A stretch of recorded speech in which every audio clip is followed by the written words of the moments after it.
राष्ट्रवादी काँग्रेस अजित पवार गटाचे नेते धनंजय मुंडे यांनी काँग्रेसच्या अधिकृत सोशल मीडिया पेजवरून सुनेत्रा पवार यांच्याबाबत करण्यात आलेल्या कथित आक्षेपार्ह पोस्टचा निषेध केलाय। महाराष्ट्राच्या पहिल्या महिला उपमुख्यमंत्र्यांविषयी काँग्रेसच्या मनातील द्वेष या पोस्ट मधून दिसून येतो, असा आरोप त्यांनी केलाय। इंदिरा गांधी यांनाही अशाच टीकेला सामोर जावे लागले होते, मात्र त्यांनी आपल्या कामातून उत्तर दिल्याची आठवण करून देत सुनेत्रा पवारही कार्यक्षमतेतून विरोधकांना उत्तर देतील असा विश्वास त्यांनी व्यक्त केलाय।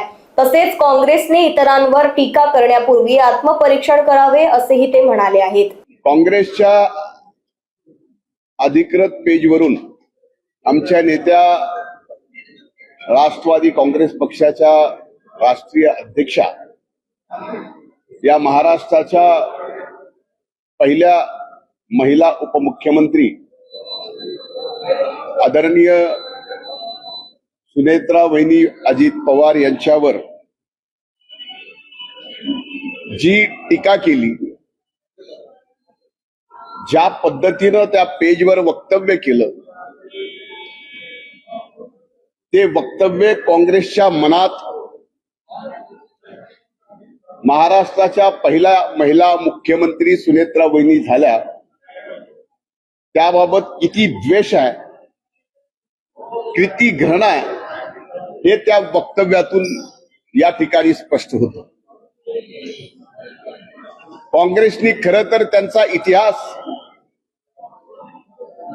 असं त्यांच्या अधिकृत पेजवरून वक्तव्य पहिल्या महिला उपमुख्यमंत्र्यावर करण्याच्या ऐवजी जर इतिहास पाहिला असता तर स्वर्गीय इंदिराजी ज्यावेळेस पहिल्यांदा देशाच्या महिला प्रधानमंत्री झाल्या त्यावेळेस त्यांच्या बाबतीतही असंच वक्तव्य तत्कालीन विरोधी पक्षांनी केलं। स्वर्गीय इंदिराजींनी देशाचं पंतप्रधान म्हणून या पद्धतीनं कणखर काम केलं, त्याच्यापेक्षाही चांगला अनुभव येणाऱ्या काळात या महाराष्ट्रात आमच्या नेत्या या राज्याच्या पहिल्या महिला उपमुख्यमंत्री सुनेत्रा वहिनी या ठिकाणी करून दाखवणार आहे। आणि तेच भीती, तेच आमच्या वहिनी साहेबांचा द्वेष हे काँग्रेसच्या त्या पेजवरून आपल्याला पाहायला मिळाला। खरं तर तो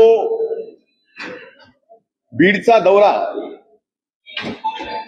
आदरणीय सुनेत्रा वहिनी साहेबांचा बीडचा पालकमंत्री म्हणून होता। 24 तारखेला 5 वाजल्या, संध्याकाळी 5 पासून ज्या बैठका चालू झाल्या त्या 11 वाजेपर्यंत, दुसऱ्या दिवशी सकाळी 7 वाजल्यापासून डीपीडीसीची बैठक संपून इतर बैठका संपून अधिकृतपणे बीड जिल्ह्याच्या सर्व वर्तमानपत्राच्या प्रतिनिधीला, प्रेसला, माध्यमांच्या प्रतिनिधीला हे सुस्पष्टपणाने पत्र दिलं होतं की पत्रकार परिषद नाही तर बैठकीमध्ये एकूण जे कामकाज झालं त्याचं निवेदन आदरणीय सुनेत्रा वहिनी साहेब या ठिकाणी करतील। Bureau report, Lokvahini media, Mumbai.